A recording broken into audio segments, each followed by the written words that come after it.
So, do you like a slip joint?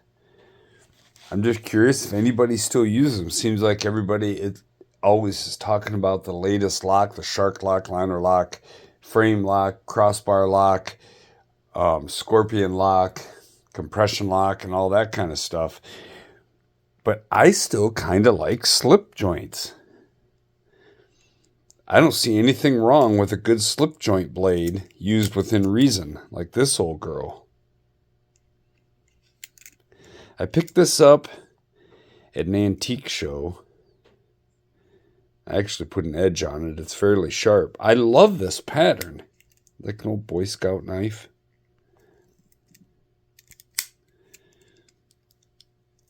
Ooh, that one's tight to get open. Can opener. A leather awl. I love this pattern. It's very nostalgic.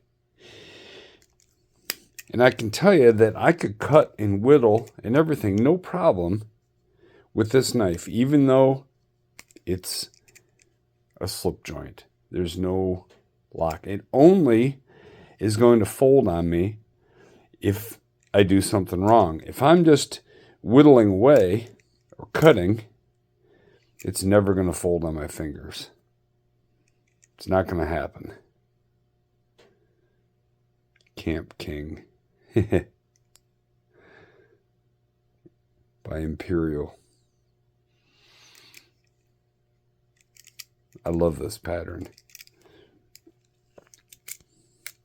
Now, I understand the advantages of a locking blade, and for the most part, I still do carry a locking blade. But I think that the old slip joint is far from gone. I think it's definitely useful. Here's an A.G. Russell I picked up at Blade Show, and I've carried some. When my son started making knives, he was still pretty young, and I took him to Blade Show, and he got to meet A.G. Russell himself. A.G. was the nicest person. He took my son aside, just him and my son, and gave him pointers on making the knife. Went over his design, talked to him for a long time, and since then, I've always had a thing for A.G. Russell knives, and they're one of my favorite booths at Blade Show. That's where I go first, and I love talking with those people. A.G. sadly is gone now, but I still have pictures of him and my son together, and I've made some good friends over there. This is a beautiful knife. Slender blade, full flat. Cuts like crazy. Why wouldn't I carry this and use it? Just because it's a slip joint and doesn't lock? Doesn't bother me any.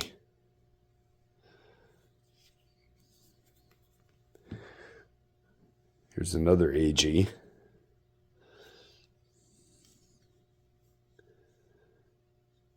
I love how this knife looks. And it's comfortable too because of that curve. It's a little dusty, isn't it?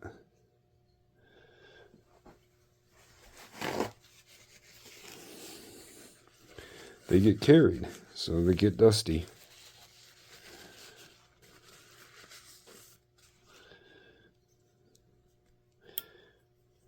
Two blades.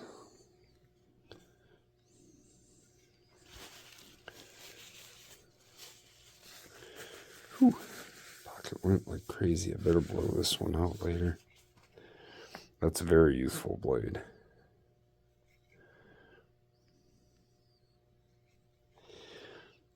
And the detent on these isn't super strong.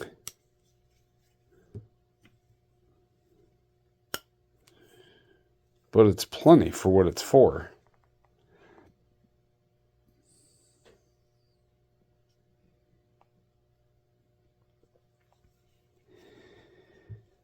Then that brings us to Old Reliable.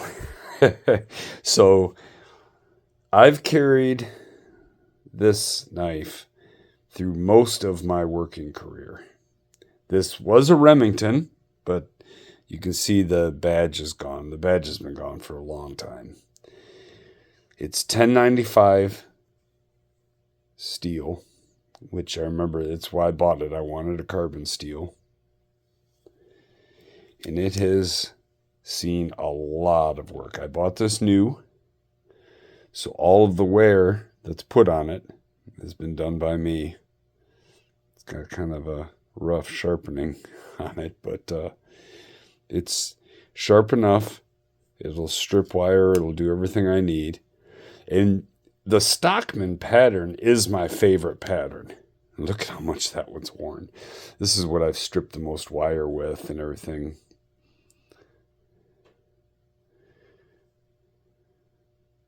I had quite a smile going on here.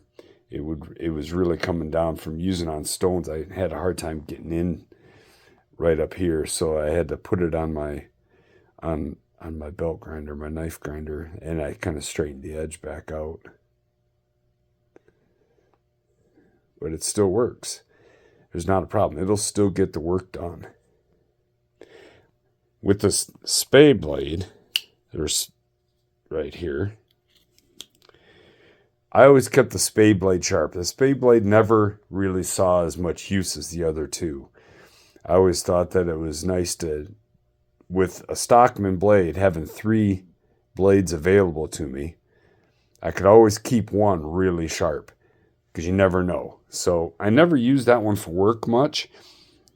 It would see work here and there when I needed something sharp, and the other two had dulled down or hadn't gotten around to sharpening them yet or something. Then I always had that spade blade as a backup. That's why I like the Stockman pattern so much. You have so much versatility. It's the most versatile slip joint in my opinion. You can see I've sharpened the clip point blade to the point. It's getting to the point where I can't carry it too much unless I do some grinding on the stop there and lower that tip, because I can catch my finger on that. So I think I'm going to have to adjust this point here a little bit so that it drops in further. It's full of pocket lint too. Straight out of the pocket and onto YouTube. But yeah, if I do adjust this, I'm going to take it nice and easy, a little at a time. But I kind of need to do it. I've caught my finger on it a couple times. But this thing has done so much work, more work than any of my locking knives, any of them.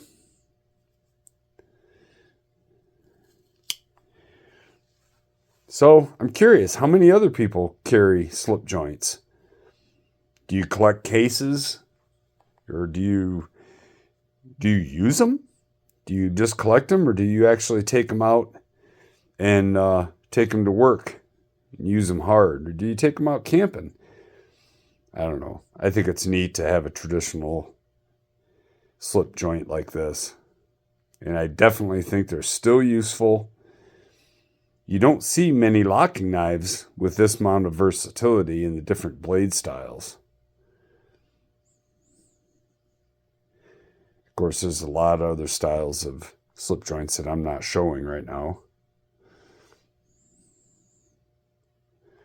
But yeah, you just don't see this kind of versatility in locking knives. And this one right here, even though it's getting worn out, I'll have it forever. It's just been with me too long. So anyway, thanks for looking. I'm curious as to what your thoughts are about slip joint knives. So drop them in the comments. Let me know what you think. All right. Thanks for watching.